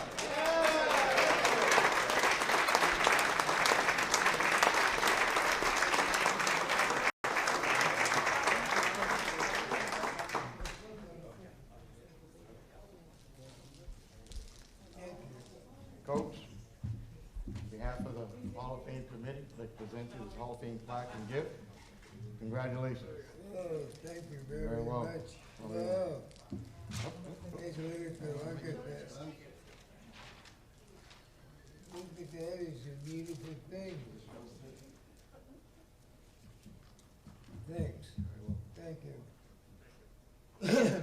Well, I don't know where I'm going. All right? I thought I was going to be over here with the subject of maybe the bit about training, and then maybe it would be, no, it's about competition. No. And so one person got up and there went one topic, there was one. So that's all right. I took a whole slew of things. That's my steady sheet. That's what I put together, and I was considering saying locked. I got locked. Well, when I came as a coach, early on, there was a few problems of ownership in the locker room about whatever was going on amongst the people who used the locker room. So we collected, we asked the players, turn in the locks.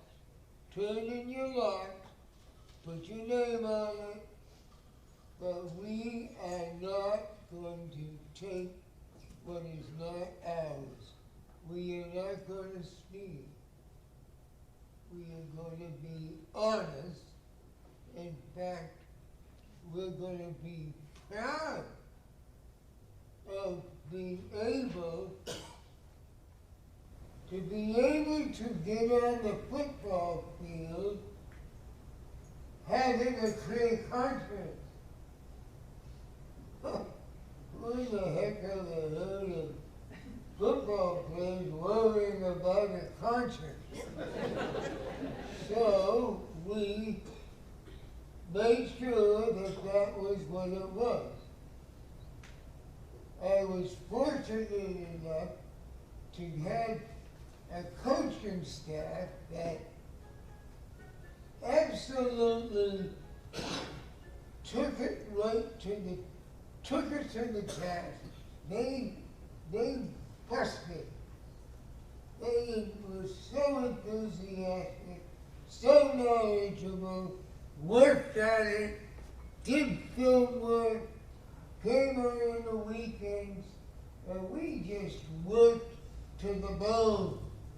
We worked hard, and that staff never squawked once. They were leaders in the work department. They found ways to do a better job than what we came with.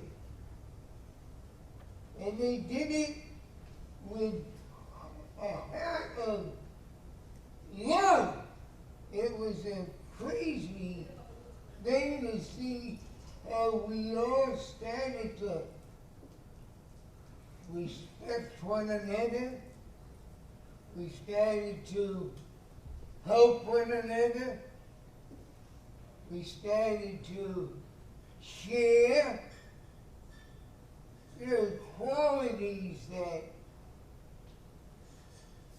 I didn't have here, but qualities that I recall in the kind of young man that we started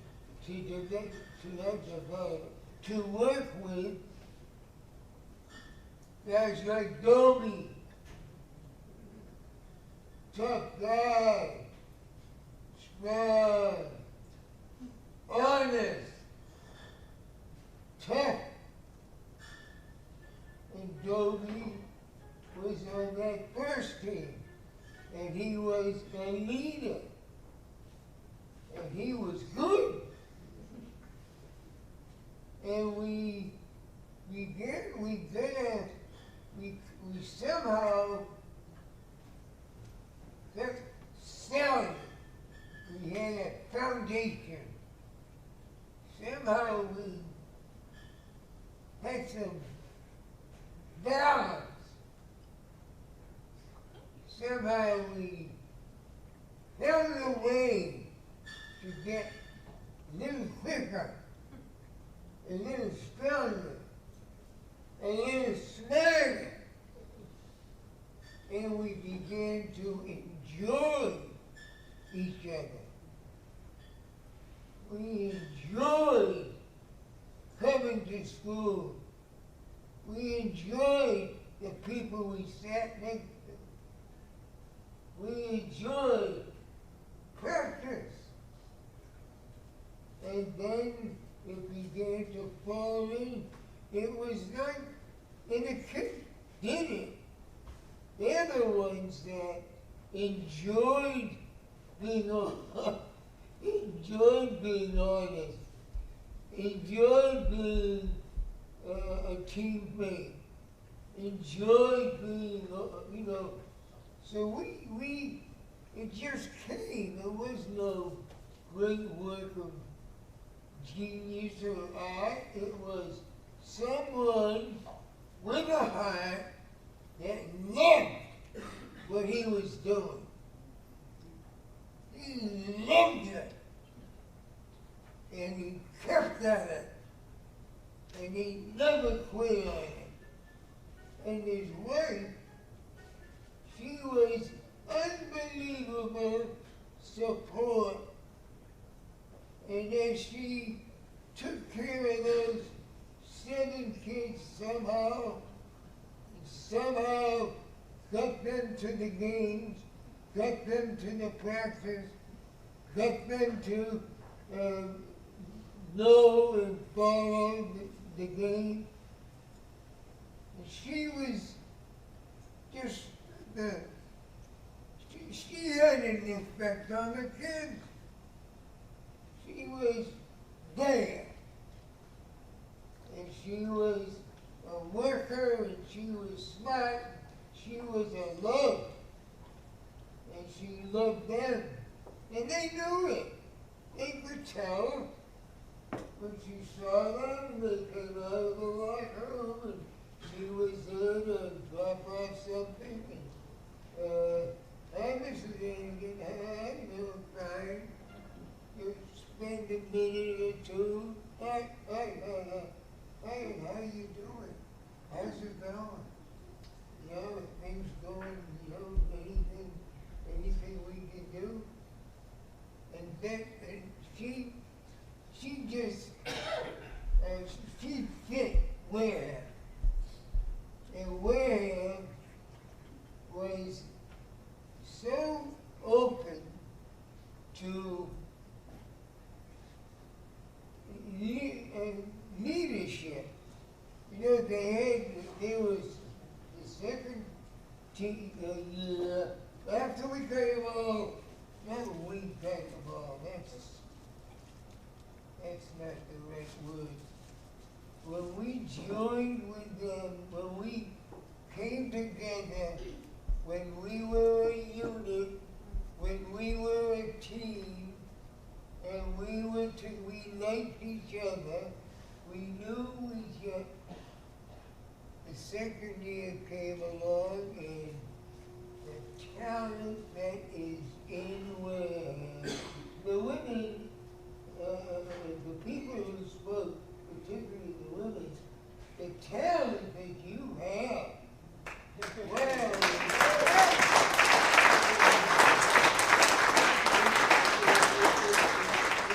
it's amazing that we all have you doing all the things you do. But anyhow, we kept at it with the Wareham, and as I say, I am very proudly the man who entertained you. He is a talent, and he is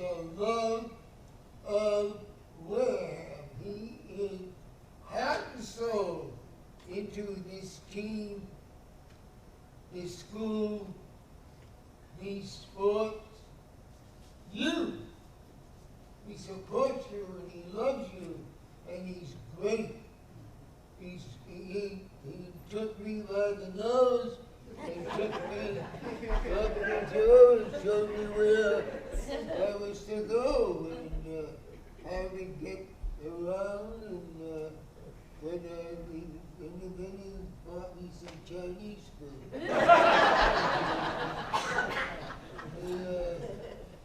It's a late night too. I want to roll and I want to keep going and I want you to know that it's time to cut.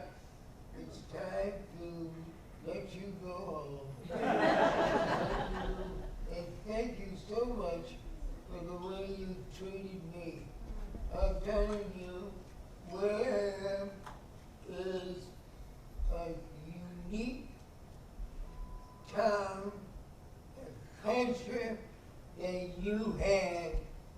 Wow, you can cut it. And Wareham kid can play. And the Wareham kid can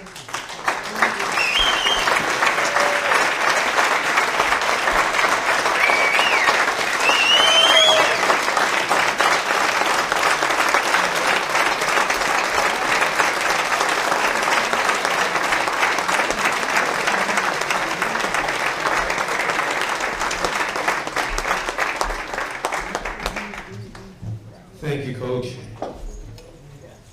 Now, before we depart, we have one last order of business we have to take care of, and that is the drawing for the raffles. So, if you would take your tickets out.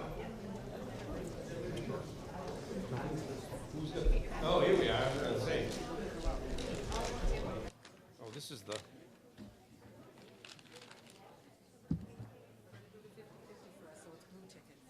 All right. Okay, first we're going to draw the 50-50, 3 tickets for the 3 prizes. And we'll get somebody to pull one out.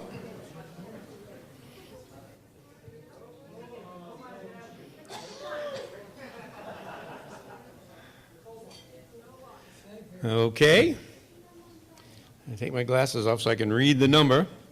And what's this for? 50-50. 50-50. $115. $115. Okay. And the winning number is 678-7965.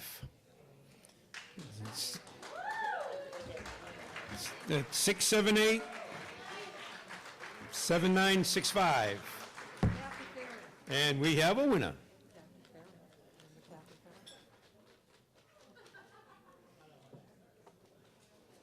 Okay. Thank you. You are welcome. The next prize is for the $25 gift certificate at the Gateway Restaurant. It's a white ticket. It's 204-2621. 204-2621. White ticket. Okay, we have a winner. Uh-oh. $25 gift certificate at the Gateway. Congratulations. Take the next one. What's this one? Oh, $50 of Minerva's, okay. Okay. The next one is a gift certificate at Minerva's, $50. And the winner is 204-2619. Okay, the lucky table. Mikey. Oh, congratulations, Mikey. Thank you. Okay. All right, and is this the last one? Okay, this is for an overnight stay right here at the Marriott Hotel right here. And the winning number for this is 204-2583. 204-2583. And we have a winner. All right.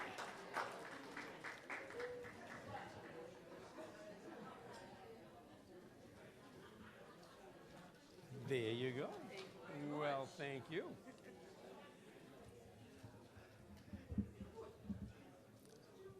And that concludes our activities for this evening. I would like to thank everyone, obviously, for showing up and supporting all these wonderful athletes and coaches. And we hope that in the future you have an opportunity to come back and honor some other folks that you know. And if not, just come and enjoy the evening. Again, thanks everybody, and have a safe trip home.